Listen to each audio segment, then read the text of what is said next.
How to sign out Uber from all devices. Signing out your Uber account from all the devices is fairly simple. Launch the Uber application on your device, then just tap the account menu from the bottom right. Then you just have to scroll down and tap on the option called Manage Uber Account. From Manage Uber Account, you can see all the various types of options over here. So what you can do is you can go to the option called Security, then scroll down, and under login activity you can see the option sign out all devices.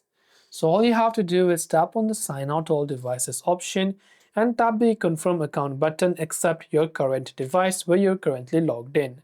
Verify the captcha right here, and once done, all of the devices from where you're logged in will be automatically logged out.